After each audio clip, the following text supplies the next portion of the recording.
Dill from Urban Studies and Planning, who's at a conference. I'm happy to welcome you to our transportation seminar, and also welcome Bill Kloos from the City of Portland and Jim Peters from DKS Associates. Jim's a good-looking one. That's how I know. I don't know why I get the two of you mixed up. The DKS Associates to talk about a project that has been developed for quite some time. It's recently been implemented on the Barbur Boulevard corridor. So I will turn it over to you. And as a reminder, when you ask questions, please hold down the button in front of you. Thank you. Thank you very much. I'm happy to be here today. Actually, it's my first time to actually come to the site. A couple times I've been back at our Traffic Operations Center and watched the streaming video, which is fun and interesting, but it's interesting here too. As far as the introductions go, see, actually I told you I had your picture there. But we're dressing down today. So it's fun. So you got to remember that the people outside are watching you. You know, when you think nobody's watching you, yeah, they got you. So how many engineering students or engineering background people do we have? Okay, so still primarily planning staff? Yes. Planning students, can they raise their arms? Oh, good. I thought maybe it was a thing with planning or something. Thank you. So as I go through this stuff today, please make sure, I'll probably use some acronyms and stuff, and if you don't know what they are, just say, huh? And we'll have Jim answer the question. So. As far as that, actually, who is Jim? Actually, I'm glad that Jim decided on Monday to help me out. I really appreciate that. Jim has been with DKS now for 8 years, I guess. Huh? Jim has done a lot of work with us on signal system work and throughout the Portland region. Well, me, actually, it was a couple years ago, before that when I graduated. Been with Federal Highways, actually. And the last part, this other part I wanted to know in the audience, how many people are from the Portland area? Well, who knows where I-5 South is? Okay, good. Who knows where Barbur Boulevard is? Okay, well, because some of my maps aren't perfect, so I want to make sure that I give you the information on that. Now, part of these, Jim and I can show you our pictures and that, but I kind of think about who are we and who do we think we are, or who would we like to be? Well, in my case, with all the stuff that Jim has done, and some other people who have had Jim work for them on projects know that probably this is how I see Jim. Now, you want to talk about somebody who can deliver, it's Jim. So I thought of that when I was looking for one of those. Of course, now, if I get to choose for myself, I thought, well, what would I like? And obviously, I'd like hair. So that's one nice thing when you're running the computer, you get your choice of what you're going to do on these. So just remember when you're watching it, just use that image and pretend that we're those people who are speaking to you today. The outline, I'm going to talk a little bit of introduction and project outline. Talk about the physical ITS elements, or the stuff, the things. But the more important part, actually, what Jim is going to talk about is the mental ITS elements, or the plan, what we actually do with this stuff to make it worthwhile. And then we're going to walk through a couple of scenarios about how we think it's going to work when we get done. And then I'll have a little wrap-up on the schedule and the next steps. So on the introduction, I guess, how many journalism majors do we have here? Well, we know where, what, why, how, when. Okay. I'd like to answer these questions about this project. Well, the where, again, we're talking about I-5 South Barbur Boulevard in this area, actually from downtown, basically I-405, all the way out to where 99W goes into Tigard. And actually, that's the city limits line of Portland as well. The what is, what we would like to do in that corridor is provide the integrated control between the freeway and the arterial. Now, we're primarily doing this for incident management at this time, because we're talking what happens on these routes that we want to use or maximize the capacity in the area. We're talking both routes and the management plans. And one of the issues, actually, especially me from being on the city side, when you talk about these things, you talk about diverting freeway traffic to city streets. Sometimes that can be touchy, I guess. Well, Barbur Boulevard is a state highway and a major city traffic street, so we're in pretty good shape there. But also, part of what I see this project doing is if there's an incident now on the freeway, people are already going to Barbur. What we're doing with this project is once they get by the problem, we're getting them back onto the freeway. So that's part of what this project's trying to do. And the why? Well, can you say two-layer curves? I guess not. And we'd like to effectively control the corridor, just not the pieces, and this diversion already occurs. Yes? What is the issue with the two-wheeler curves? Are they just engineered too sharply? Is that what causes the problem? Back in 1950, you could tell about 1954, Howard. I'm sorry. Back in 1954, with the Interstate Defense Highway System, in the first 15 years, we were cheap. The engineering group at that time was told to be frugal, and so some of the design standards we used were bad for the type of freeway that we were developing. So we built things like the two-wheeler curves, and so we have that curvature problem, both horizontal and vertical, going around there. And we know we have an opportunity to improve operations during incidents. We'd like to reduce delay for the users. And actually, one of the things we're doing with ITS anyway is providing a more consistent corridor travel time. It's not necessarily that's going to be shorter time, but hopefully it's more consistent day to day. And again, here it is. And those are the curves that we were talking about when we designed that to go around the hill. At that time, they decided it was best to do that. But this shows, again, how Barbur is just right on top of the freeway, actually, during most of this entire extent of the route. Here's a couple pictures of the camera, of course. This is on I-5 between Capitol and Spring Garden. This is looking north. Here's a picture that's closer to downtown. It's at Macadam, and we're looking north. Actually, I thought this was interesting. It's almost 9 o'clock, and we're backed up going out of town, which I thought was odd, and not much going into town. Actually, this morning I went ahead and looked at the condition map that ODOT is doing now for the freeways, and if I zeroed in on the curves and blew that up, well, gee, another typical day in Portland. It was all red going up that stretch of freeway, telling us that we have slow traffic moving into Portland on I-5 southbound, or I-5 northbound, I'm sorry. Again, we also have some corridor opportunities. Maybe some days. This is really what this should look like today. I'm kind of surprised we've had this weather the last couple of days, but we're looking south. That's I-5 northbound traffic. We're looking from Bertha Boulevard, but we see that it looks like both the freeway and the arterial, Barbur Boulevard, are already pretty stacked full, but that's not true all the time. In the cases where you can see that maybe we do have some unused capacity on Barbur, and maybe during incidents we can use that to provide better control in the arterial. The how is what we're going to talk a lot about today, talking about the devices both on the freeway and the arterial, and the plan that makes it come together.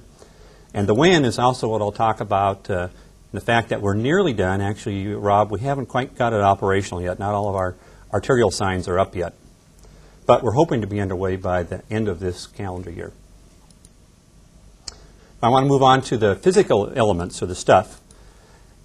Now, actually, it's primarily the ODOT field devices in the corridor that I want to talk about, and then there's the city devices, which are primarily on the arterial street. Although many of these are shared, we don't necessarily like to make that distinction because a lot of times a camera, you can see the freeway just as well as you can the arterial. So saying one or the other is kind of splitting hairs because we jointly use those. And if we have a problem, we talk to the other one and we go look at what it is we need to look at. And of course, I'm going to tell you about the stuff, but the plan is still the most important part. Because again, that's how we are using those to actually make something happen. And map, I'm going to blow this up a little bit that on the DKS report that they did for us. This is a legend that shows us in the area all the different types of devices. And if I was to blow up a little piece of this, just to give you an idea of what it looks like, it makes it real easy for us to tell where all the devices are in the corridor. ODOT, of course, we're talking primarily freeway stuff. And for both ODOT and us, I'm going to talk about three functions. One is monitoring, which they're using closed circuit TV and vehicle loops. Control, which on the freeways is going to be the ramp meters. And to inform, which is going to be through the variable message signs that ODOT has, the media, and the web.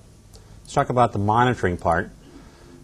There are 7 cameras that were already existing in this part of I-5. Most of them now, ODOT has gone to these, what was the brand name? Diamond cameras, that's it. I couldn't remember the name.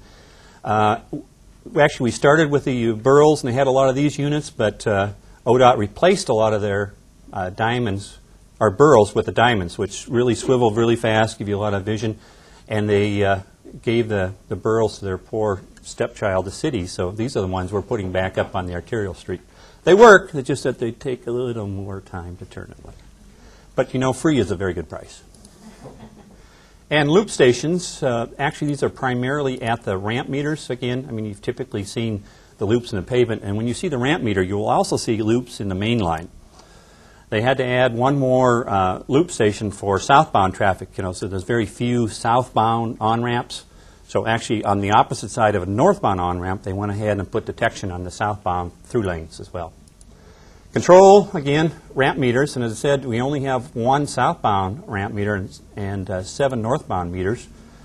Here's actually going northbound from Barbur or 99W, and here's another one from somewhere else. But, you know, everybody seen a ramp meter?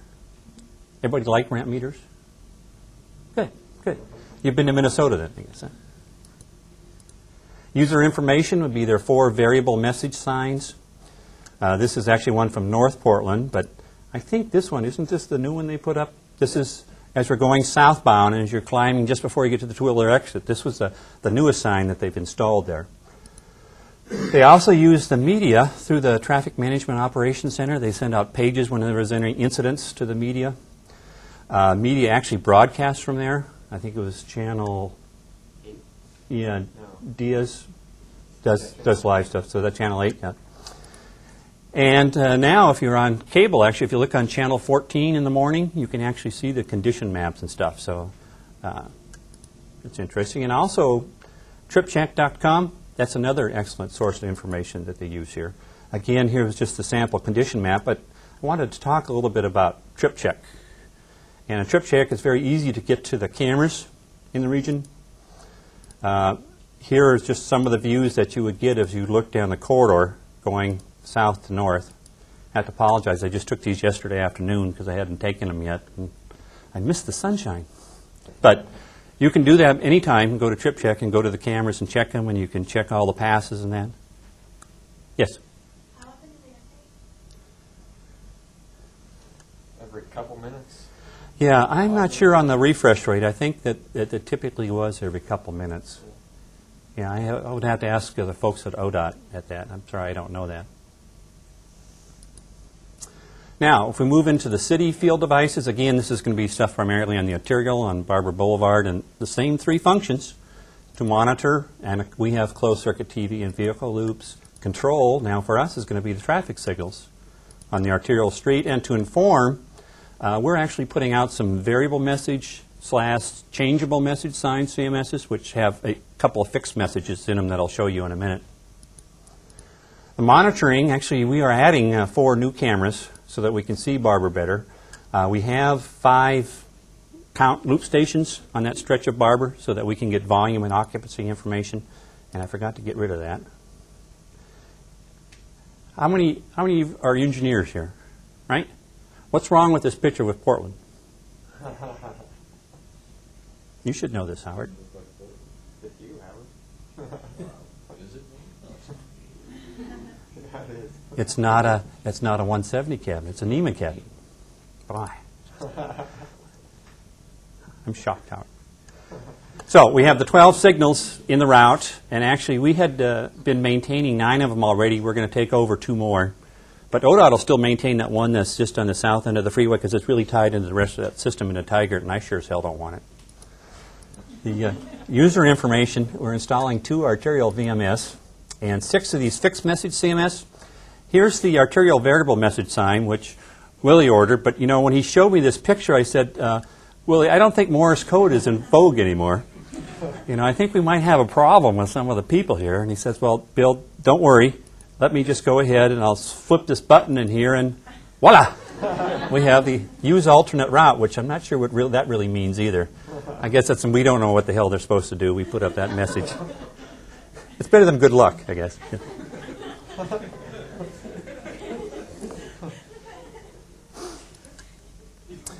Here are some of the messages that we intend to put on this, and these are contained in the plan that we're going to talk about. So maybe one panel says I-5 North, close to Terwilliger, and then the second panel says I-5 North, detour straight. So it'll give you some information. Those signs, by the way, are, yeah, sorry about that. I meant to just go back one.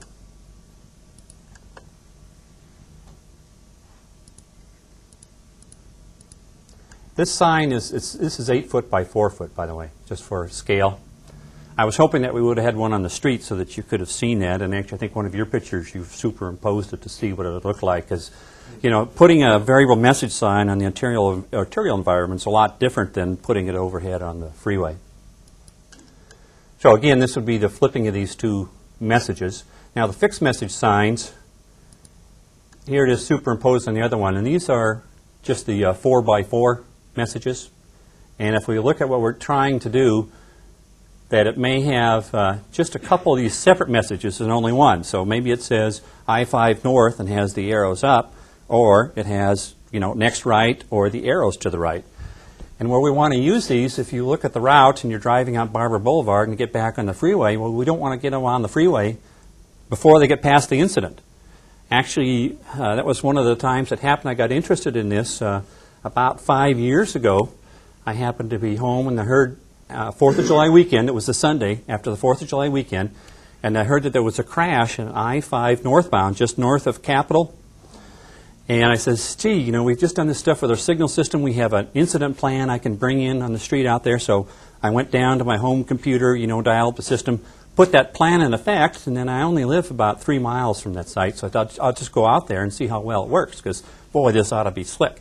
Well, everybody that was going northbound they were diverting and getting off at that Barbur exit down at Tigert, and they would drive along there. And for you who know that area, you come close to where you come to Capitol Huber intersection. There's a McDonald's there. Well, we have a fixed sign that says I-5 this way. Okay, and so everybody was following that sign, which means you go through Huber, and then there's a freeway on-ramp there. Well, there was this police car in the freeway on-ramp that you wouldn't know way back here until you get right to the on-ramp. And so when you go past that on-ramp, you go somewhere in southwest Portland. In fact, I'm sure there's still some Washington plate cars somewhere in southwest Portland, that just went over there, and I have no idea where they went. And I wasn't going to go look myself, because I knew it was a mess. So I was standing on the gore of this thing, tell these guys, get over, and a few of them would get over. And then pretty soon, one guy in line would say, oh, I know where I'm going. So he would get over, and of course, the rest of the sheep follow him. And I would do it again. They would get over, and then eventually they'd come back. So he said, gee, let's put a sign up at that nose that, rather than I-5 this way, it says this way, and hopefully that won't happen. So that's in principle, in theory anyway, that's the theory. Yes? I just wanted to say I'm really glad that you guys are doing this. I drove this route for 2 years, and I fortunately had reverse commute hours, but it's still, if you get stuck in a jam, there's quite a stretch where you can't get off of I-5.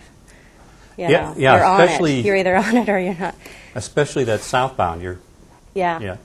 But what I wanted to ask is, do the control mechanisms, such as the traffic lights on the Barbur arterial, have the ability to adjust to handle the additional traffic that's diverted from I-5, such as timing or that sort of?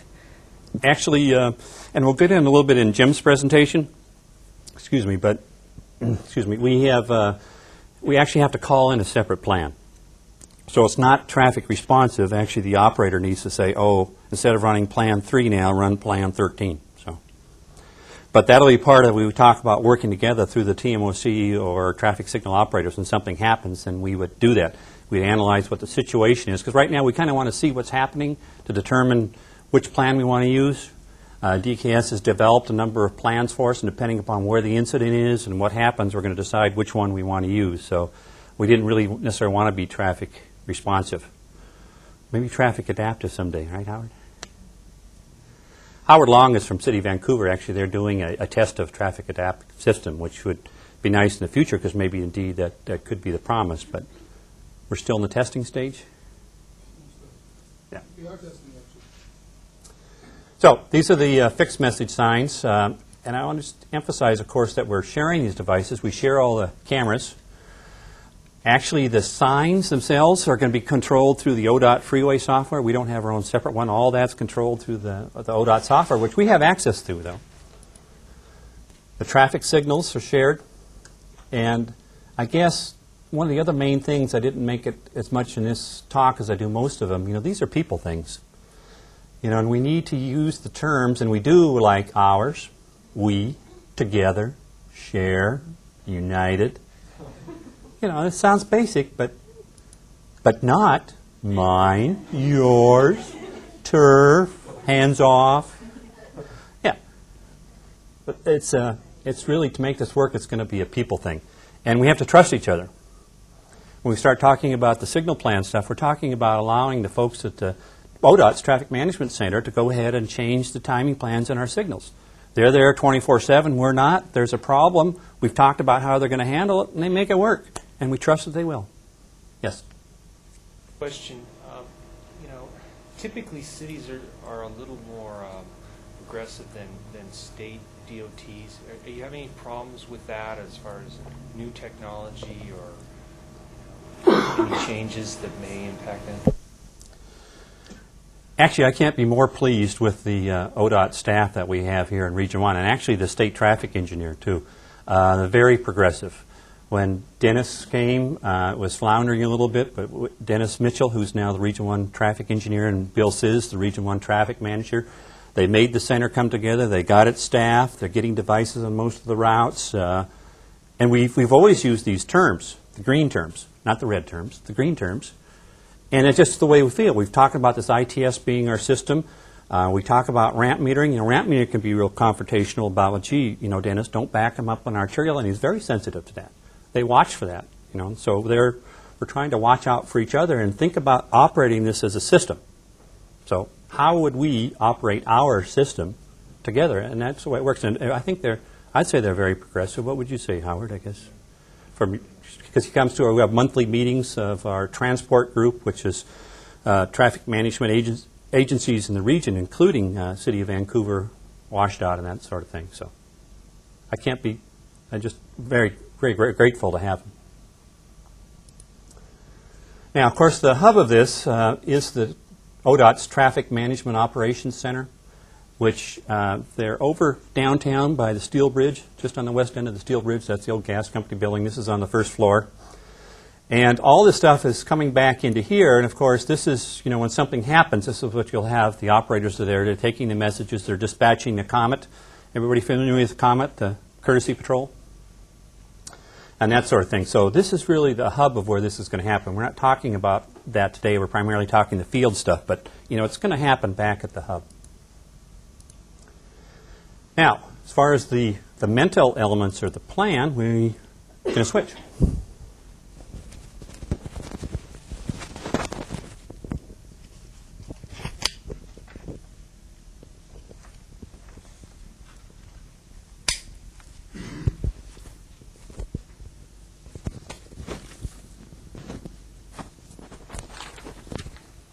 Okay.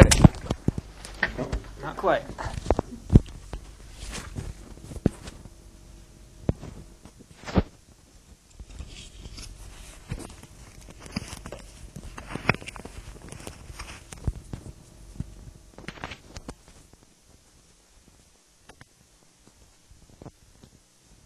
Let's try that.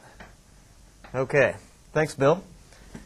Tough act to follow, but we'll get into the plan elements now. We have all these field devices like Bill had mentioned, and the mental side of it is the plan and who needs it.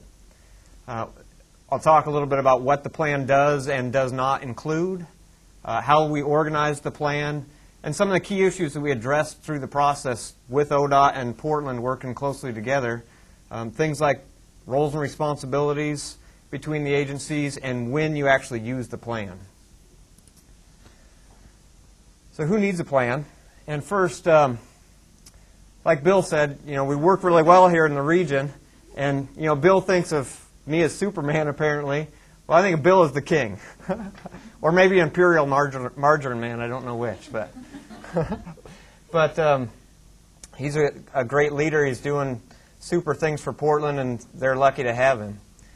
So who needs the plan? At ODOT, there's the TMOC, the Management and Operations Center managers, operators that run the system day to day. There's traffic engineers.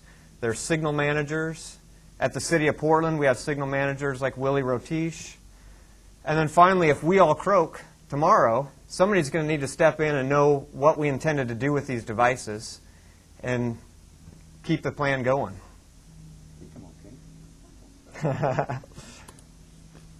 So what the plan includes. We talk about roles and responsibilities. We describe the field devices, the cameras, the message signs, the ramp meters, the traffic signals, those type of things, and what do you do with them when an incident occurs. We've also developed incident signal timing plans that Bill had alluded to. We have 10 separate incident signal timing plans that a signal manager can implement by an incident. So we either flush cars southbound or northbound based on the location of the incident.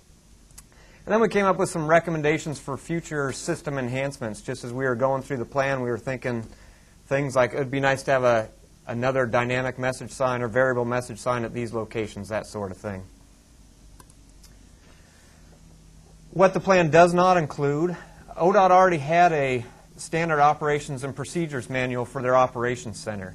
And it talks about things like the roles and responsibilities of operators in the center and also the Comet drivers. So we don't mention anything about on-scene command in this manual. We don't do anything about Comet dispatch or their operations. We don't discuss release of information to the public, media, or how emergency services operates during these incidents. Those are all things that are covered already in that operations and procedures manual. So this is just getting into more detail on this specific corridor. So how do we organize the plan? We organized it by impact segment, direction, and the severity of the incident. So this graphic I have here just is one of two graphics that shows if you have an incident on the northbound, then we broke it into 4 different segments on northbound, and they're separated by... Are these the same? Yeah, those are the same. Yeah. So we separated the segments by on and off ramp points. So these are points where we can get people off of the freeway and get them back on once they get around an incident. And we'll go through a couple example scenarios, and hopefully you'll see how those work. Once you determine where the incident is, what segment it is, you flip to a different spot in the user's manual, and it gives you our response plan. And we've separated that by field device, what action you're going to do, and then who's the responsible agency for doing it. So as you look at that graphic, you can see that CCTV or closed circuit television cameras, the operators check the scene with those.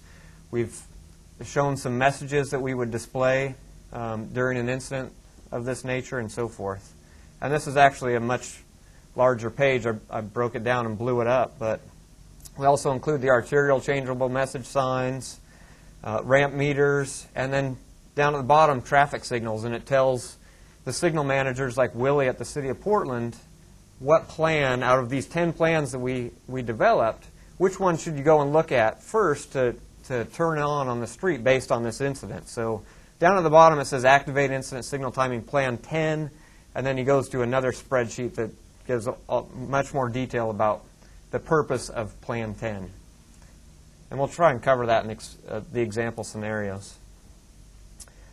Some of the key issues we talked about were roles and responsibilities, because this project, like Bill was saying, is a people project, and it's ODOT and Portland working closely together.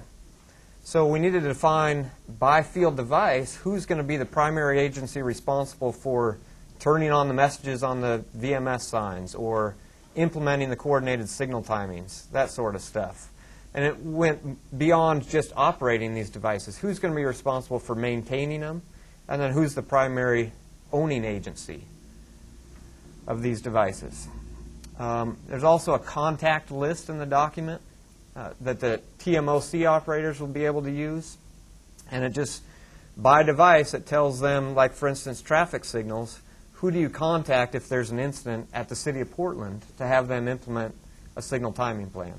So we've got a list of 3 or 4 people that you contact with the primary person responsible for that action.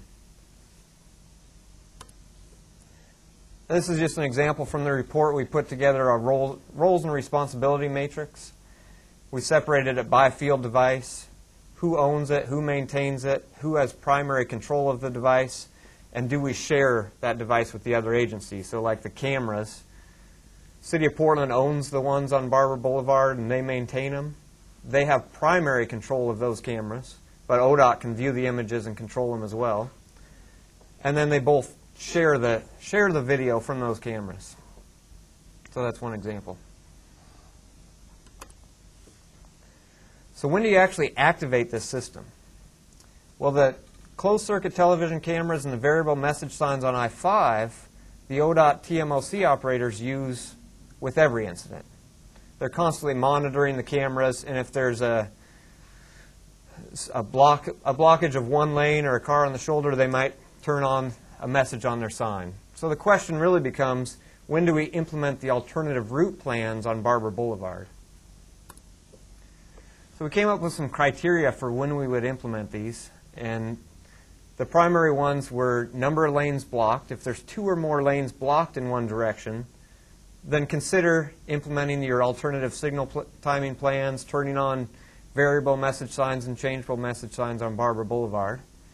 Same thing, if the duration of the incident is anticipated to last 20 minutes or more, then it's probably a good idea to implement your alternative route strategy. And then based on time of day, I mean, certainly if the incident was to happen at 2 in the morning, there may not be any reason to implement an alternative signal timing plan on Barbur Boulevard because the traffic volumes aren't that high.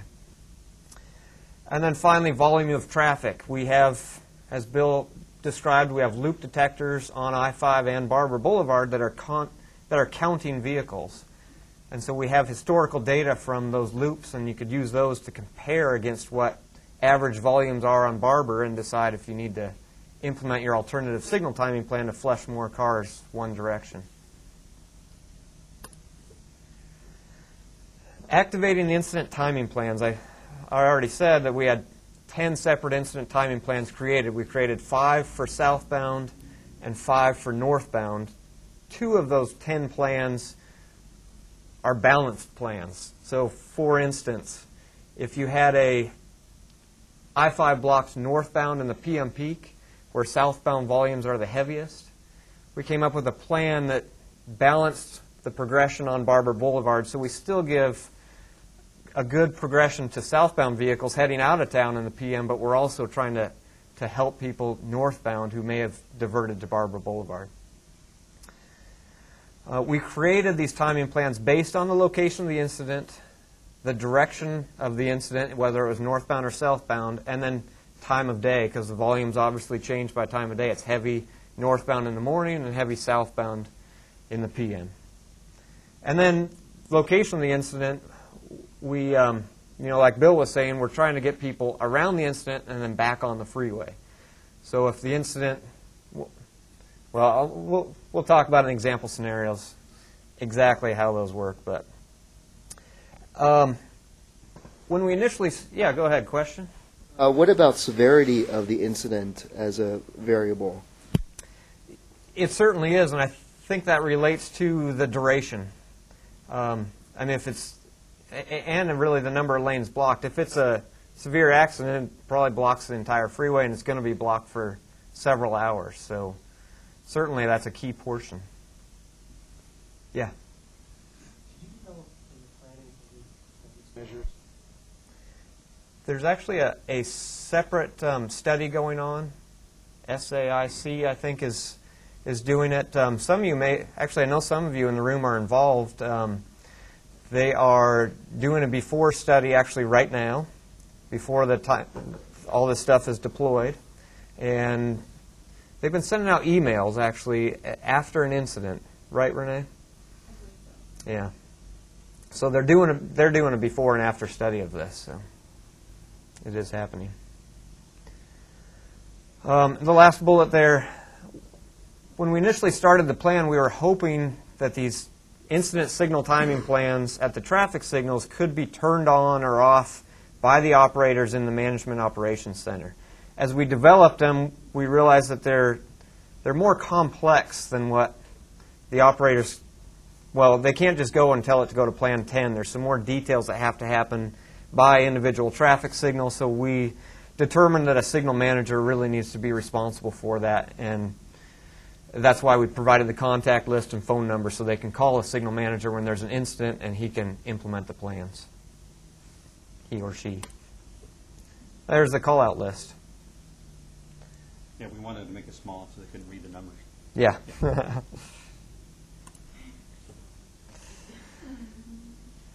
And then when do we update this plan? It's meant to be a working document. This is a start. We're going to try it out, and I'm sure we're going to find some things that we like and some other things that we could do better. So we're going to update it as needed. We're going to, City of Portland and ODOT actually are going to sit down after an incident and review the performance and decide what updates could be made.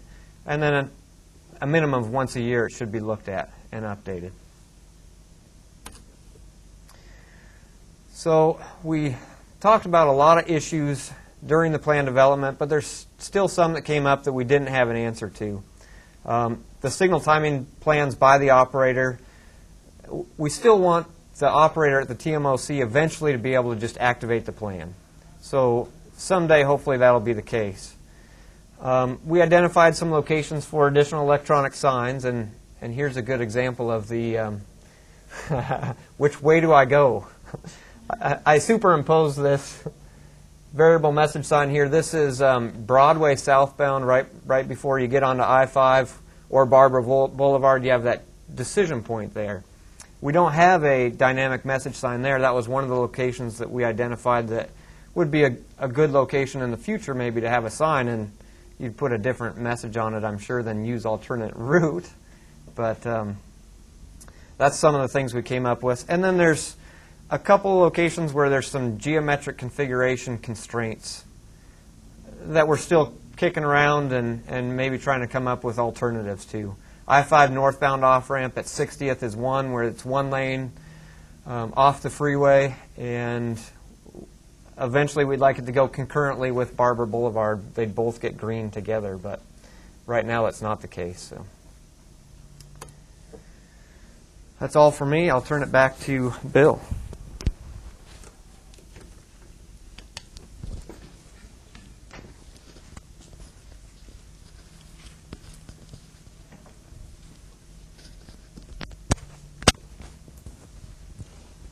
Well, that's cool. The clip came off the microphone. Yeah, we'll fix it later, I guess. So take it, Bill. So we're going to do a couple scenarios here. One is we talk about a full closure for I-5 southbound between Twilliger and Capitol Highway. And the other one, I'm going to talk about a full closure for I-5 northbound between Capitol and Spring Garden. Basically the one I talked about 5 years ago on 4th of July weekend. This first one, I guess, when it does happen, what are the steps to follow? Find the plan. Open the plan. Open the plan. I didn't tell Jim this, but, you know, I was looking on Google for a picture of Anna, but you're just lucky I didn't find it. Determine which operational segment. Open the plan tab to that segment. And then implement the changes shown. Piece of cake. Nothing to it. Show a couple of pictures. So here's the manual. Here we're opening it up again to show the segments. In this case, we're talking about an incident location at southbound I-5 between Twilliger and Capitol Highway. This happens to be segment 2. And in knowing that, we go, well, we can look at the camera first at this particular location, but we go then to the segment 2 main tab. And we look, gee, we have a full closure, and then we look at the affected route and the alternate routes they have on there. Then we go to the detail page, and let's cut that in a couple pieces, which are, this one is still hard to read. The next one's a little easier, but again, telling us what to do with each of the devices. And actually, they also then have a page that shows what this ought to look like when you're doing it. So if we blow it up, you could see, in this particular case, what the signs actually said as you head southbound. So that we can tell people how to get back on there again. Yes? What kind of time are you looking at? What kind of time frame is this? do the different steps, I mean, how long should that take normally? Well, let's open the book. To actually do the steps. We haven't done this yet. Did we tell you that? Even not even the simulation? I don't think it should take very long. And actually, what happens in a lot of systems, you have people and you get institutional knowledge. Sometimes they're not going to use the book anymore, the ones that are there. As Jim said, it's really important. Initially, you do it and you agree. But after a while, you kind of know what you do. And I don't think it should take very long. They really did make it easy. You find the segment. Here's the things that you ought to do. Now, implementing them, you would have these canned messages for the signs. So you just pick those and implement those. Minutes. Yeah. Yes. I'm just wondering, given that you have loop detectors on the freeway, and it looks like you have some detection on Barbur also. Yes. Ultimately, would you envision that you would use a system to generate or quantify rather than just the video? So you maybe use the quantities of traffic kind of before, during, and after your operational changes as kind of a feedback loop? Do you envision something like that? Did I tell you we're an operating agency? We don't do stuff like that. We just have time to. We would like to, actually. Well, we're a research agency, so. Hint, hint. We're a broke operating agency.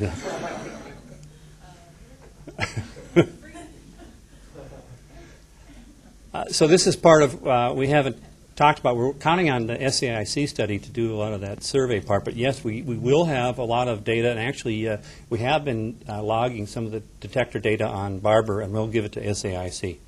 So we will get volume and occupancy data and compare those.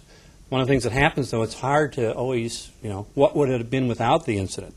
And we can't be 100% sure, but if we do have a day by day, maybe we can say how much is deviated. Back to the room? Yeah, could the plan perhaps be automated, possibly integrating with GIS and have all these steps done automatically? Well, there's a lot of talk about those in traffic management centers and having those kinds of things for the dispatcher that actually the whole scenario is kind of laid out and maybe the operator just okays it. And I think we've talked about that might be here too. It might load all that and it just says, okay, check if this is okay, and I'll go do it. But it would still have the human have to activate it, but it could say, this is what we recommend, human, get with it. Ali, did you? No, not yet, again, so we actually have to do this and find out how this works. So, another scenario, what do? Find the plan. Open the plan. Determine which segment, open the plan at the tab, and implement the changes. You're slow. Yeah. Here we go. Let's open the book. This one, we have an incident location. This is at I-5 northbound, north of Capitol, but before Spring Garden. And this happens to be segment 5. So we look, here's a picture from the camera presently on that area. We go to the overview summary page, again, a full closure, and we can see which routes might be impacted. On the detail page, actually I'll make a couple pieces, these pieces a little bigger so you can, again, for the freeway signs, here's the messages to run, the arterial variable message sign. And again, on the, these were our fixed message signs, I guess? Yeah. Those are the changeable message signs, that's right. Yeah. We didn't have any fixed ones here, I guess. It's cut. I cut it? Yeah. Yeah, okay. And of course, one of the most important things to us in the city will be this last part, talking about that we should activate incident timing plan 12 for peak periods, plan 13 for off-peak, plan 18 for heavy southbound volumes. And then those are shown in the appendix. So, yes? Kind of related to a previous question of is how long it takes to implement. How do you detect the incident on the highway, and how long before that incident happens before you're in the decision-making process? Well, and actually, it's too bad Dennis isn't here because they have a lot of experience now at their TMOC. Obviously, cell phones, they're getting a lot of these called in before they detect them, but the detectors, they do get alarms that go off when the occupancy or the speed slows down to a certain level. So that is there, but they're not necessarily watching and staring at the cameras. I mean, that's been proven that doesn't work very well because after a while you kind of zone out. But through the cell phones and through the detectors, they get an idea what's going on. The Comet people are driving. We're all using the same 800 megahertz radio system, so all the police dispatch calls the ODOT dispatch directly and lets them know. So as far as how long that takes, I guess you need to ask Dennis to come sometime. Generally, the cell phone detection method is the best. Yeah. Yes. Both of these scenarios have been for total closures, and I was just wondering how you handle, maybe you're getting into that, I don't know, but how you handle when there's, 1.5 lanes closed or something like that. That can really almost stop traffic anyway. Well, those are in the book, too. So that was part of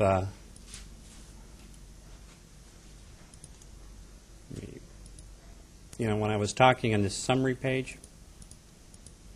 So I was choosing this, but it describes what to do for these closures too, and then it still relates to the other question on the severity issue.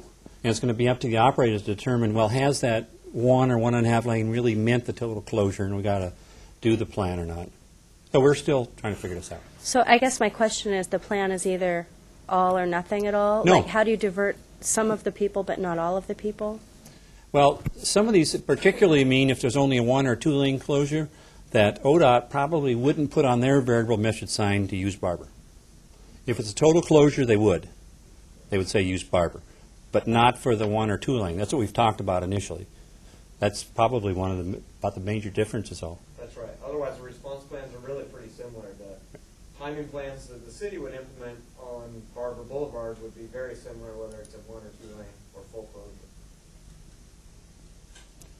I keep saying we haven't done this yet, so. When I thought we picked this November 22nd date, oh yeah, we'll be working by then. I was going to call you and ask you about December or January. We go to these built-up ones. And again, then we'd have a little map that showed for that particular one that your devices and what was expected to see on the sign, so that the operator say, oh yeah, that's what I wanted to do. Schedule and next steps. Well, actually, we still have our contract underway. We're still installing those 2 variable message signs on Barbur and the 6 fixed message signs.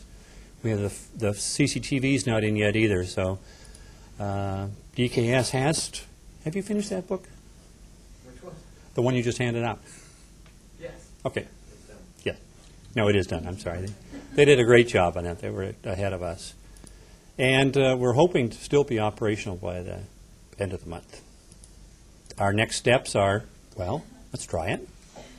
Let's evaluate how it works, and then let's improve it. And now we're actually going to start on other corridors, too. We have funding to do work on the MLK interstate corridors, to do similar things that we've done on Barbur with the arterial signs, more CCTV, and loop detection. And we'll begin that actually next year. And at some point, we're going to talk a little bit more about 82nd Avenue, which parallels I-205. That's another natural diversion route, although part of these, when we've talked to these, the problem is always where they get off and where they get on. That first scenario I showed where it's I-5 southbound and everybody gets off at Twirler Boulevard, and we've got the little ramp comes there, and we've got the little traffic signal with the left turn, well, that's the bottleneck. And that's part of the reason we said we still need to have the signal engineer involved, because we probably needed to monkey with that split there and really open that up substantially. And until we do it a few times, we didn't want to automate it. Bill, is the interstate, is that where the light rail's going? Well, what's going to happen, some people will get diverted to interstate, and actually we're going to try to get them back to I-5, again, when they've gotten around the incident. So our signs are usually to get them back. Get them around and get them back. They're already there. Get out of here. Get back. Yes. With this plan, do you anticipate any kind of geometric improvement at the intersection or anything like that? For these other routes? We haven't talked about that. These have all been the operational control type improvements. Yes. Do you engage the public on this planning process as far as their impression of adding a huge chunk of traffic onto a local street? I mean, I'm wondering if- Only all too well. Silence is golden, they say. This particular one, when I, kind of in the introduction, I was saying we were picking this route. Barbur Boulevard is on the plan as a major city traffic street and a state highway, so we're not diverting to it. And in fact, you need to look at this. We're undiverting, is what we're trying to do. We're saying that this is not going to be this way all the time, but there's been an incident on the freeway. People are going to come use this street. Let's make the street work better for them, and then let's get them back to the freeway once they get around the incident. So, I was actually at the Southwest Neighborhood Association meeting just last month with the Sweeney Transportation Group, and they all thought this was great, actually. They wondered when we were going to do Macadam. So, I think in these sorts of things, we're talking about trying to make the best use of what we have. Yes? Do you put the incident response team into the plan? Just because I see pretty much going to be traffic signal and probably variable message sign. I had a little trouble hearing that. Did you put the incident response team into the plan? the incident response team into the plan. In preparing the plan, well, the incident response team, as Jim had said, we were not really handling what Comet does and the actual emergency services stuff that happens on the freeway. We were looking more from our side as a public works agency that controls signals and signs. They already have the procedure set up for the emergency response, and so that's handled separately. Yes? Do you deal at all with what happens to an incident along Barbur? Not yet, anyway. I mean, now we'll have, but I'm not sure. We don't have the patrols like they do on the freeways, although Comet will occasionally go out on the arterial streets, too. But we don't have the funding or the people to do that. If it happens, I mean, and we are aware of it, we could make some changes in the signal operation, but no particular plans right now. Yes? What's the budget for a project like this? This project, actually, it was partly funded through an earmark in the highway bill. Actually, we got $1 million in the 2000 appropriation bill, I think it was. And one of the projects that was chosen was this corridor. And actually, the money that came from that, ODOT was using to install that new sign that I showed the picture of on the freeway and install the loops. And that's also how we were paying DKS for the project. I think that was like a couple $100,000 total for the $250,000, somewhere in that range for that part. On the city side, we had $200,000 in city funds that we're using. And so we're using that for our signs and work. And that's how we're using our match, too. And we just kind of kept it separate so we didn't have to worry about the accounting stuff. But so basically, it's a little less than $500,000 that we're talking about. Yes? I'm just interested in if you make changes to the number of incidents with seasonal changes. Sure, I predict more. Yeah, that's part where it's too bad we didn't. We should have thought about having Dennis here or something and having that experience from the TMOC. Yes, when it does come into the fall and it gets rainy, it does get slicker in there, and more people. We do have more problems in the curves in inclement weather. People drive too fast for conditions. So, but number, I don't really have a handle because I'm not on that side. That back there. Just trying to get a sense of whether or not this plan that you guys have put together using ITS, is that are you trying to engineer it such that it becomes a model for identifying other hot spots in the region? In doing work in other corridors. So that's why I'm saying, we're going to be doing this MLK I-5 North corridor next. And then after that, we'll think about the 82nd and I-205. So, yes, some of the principles we're trying to get established here, hopefully we can carry into these other corridors. And once we, get outside the city boundaries, ODOT, of course, will work with Washington County or Multnomah County, what have you, to do similar things. This is a somewhat the first one. Unique. Yeah. Yeah, we're still at the try-it stage up here, way up here. I don't know if it's, I haven't seen we've always talked in the ITS stuff about having this integrated corridor control, and there's a smart corridor in LA, the Santa Monica Freeway corridor and stuff, and they've talked about it and stuff, but it seemed like they always still concentrated on stuff, and I never really saw the plan. Yeah. That's why I never heard any more about it, I guess.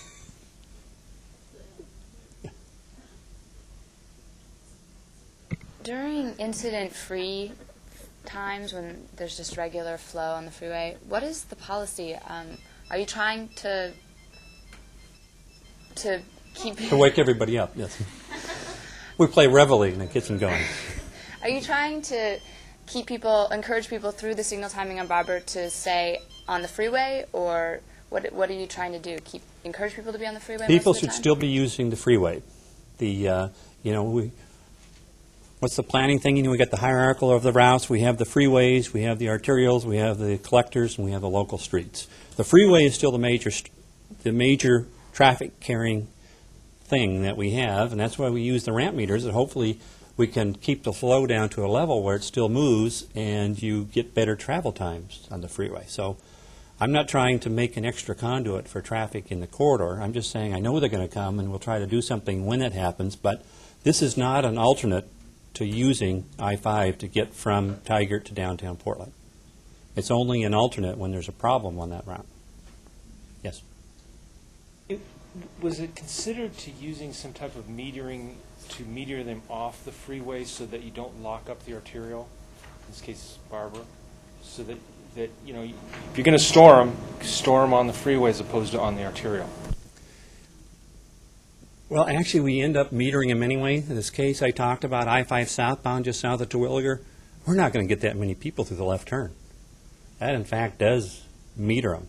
We're talking about the striping change, maybe to make it a dual left, but in essence, when they come to the first signal, that first signal is going to be metering them for the rest of the route. And that's going to be real critical for us when we look at it. We've got to look at that first one and what's happening with that split there. So, yes. If this is successful here in Portland, do you think it would be successful in a suburban jurisdiction where connectivity is an issue? Yeah, we have a very unique situation here where the arterial and the freeway overlap each other. So you have several of those choices. So if it's not as clear, yes, I'm not sure how well that is going to work. I was just trying to think, my mind further like I-5 south. I'm not sure what you do about a parallel route if you go further south. So we're picking the ones where we have this, in this corridor, have both the arterial and the freeway. And if we can make those work, then we could think about those other ones later. But like I said, there's just no logical or easy choice right now. Yes? Is there any concern that by using ITS to make driving conditions a lot better on the freeways that will encourage more people to drive rather and using other modes? No. I'm sorry. I didn't get much sleep last night. I had to finish this talk. ITS says that we're going to make the best use of the system that we have. If we look now and we look at the hours of congestion we have and what we do with the ramp metering, we only get so many people through there now. And all we're saying, we're trying to maximize that flow now. Now, when there's a problem on the freeway and we're diverting to the arterial, this is what we're trying to do with this project, saying, well, they're going to come, let's see if we can improve the situation. But it's just trying to make the best use of the facility that we have today. As part of this ITS, and other times you may have seen that Dennis Mitchell from ODOT and Ken Turner from TriMet and myself have always talked about how we're working together in this project. We're talking about the transit signal priority stuff that we're doing with TriMet. We're talking about transit tracker. We're talking about using the probes, using the buses as probes and a number of other things. So we're not being exclusive. This one does happen to focus on this, but we're trying to keep a wide open vision to include things like transit. And I'm still looking for a good people and bike detector, too. So, just got to do the wrap-up slides here, and we'll be done. So, actually, I saw the director of TriMet said this once. The question is, are ITS projects a silver bullet to solve these transportation problems? And he says, well, no, maybe they're not the silver bullet, but maybe they're the silver buckshot to make things work better. And of course, hopefully not as confused as a zebra, but this is the end. So. And actually, I was going to go back to the slide with Jim and Superman, but Jim was going to answer the rest of the questions today. Do you remember when you volunteered for that? Yeah, right. So that, yes. You guys mentioned earlier that a lot of the first calls that you get into the TMOC is from cell phones and whatnot. Yes. How are you capitalizing on that with the public? Is it a phone number that you publicize to the masses? I mean, if I break down on Barbur, I'm going to want to call this center here instead of waiting on the police to show up. I am get the not, reporting. again, really sure, being on the city side and not directly involved in the TMOC. Do you happen to know, Rob? Are a lot of them doing I think 911? most of them are 911 calls. Yeah. Which is, I mean, Yeah. in the case of emergencies, that's appropriate, but I mean, there are a lot of calls that go into 911. I forget the percentage, but it's a huge percentage of non-emergency calls. So if someone's broken down or has a flat tire, that is somewhat of an emergency, but usually it's not life-threatening. But it does go through the 911 center, and then they patch them through to the TMOC.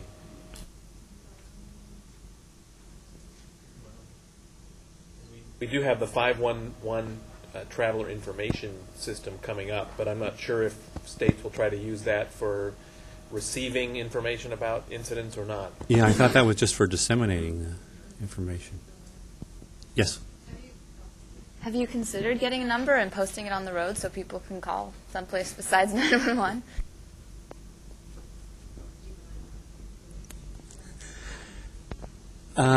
We talked. Yeah, it talked about. I remember 5 years ago and stuff in Dennis. They used to talk about a phone tree kind of option and how that would work. And actually, I'm kind of glad they dropped that. I hate those phone trees when you dial in.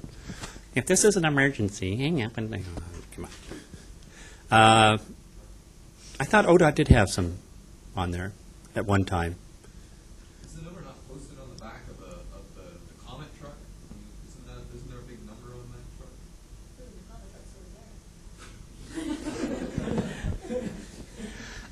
I'm sorry. No, I'm just trying to figure out where it's Yeah. posted, if it's posted at all anywhere, where you can. These are all good points. So we'll talk to Dennis about it. They've probably done something, and I'm just not aware of it. So.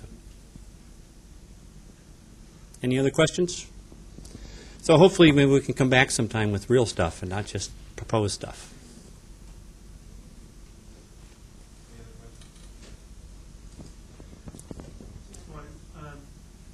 Is there a way to put up sort of a date and time up on those variable message signs? You want temperature too? Temperature might be great even, but there's a sense, at least when some people are driving, at least in my experience, that people see those signs and like, oh, that sign's outdated, or that's already. Oh yeah, where we don't take the message off in time. I'm not sure how well our ODOT folks are doing on that. Hopefully they are doing fairly well. I thought maybe you were talking the fact that usually the signs are blank, although just recently ODOT started posting the travel time on the signs. I'm not sure what they're doing about making sure they don't have stale messages. We need to spend some time down in the TMOC and see how they work. No, thank you very much.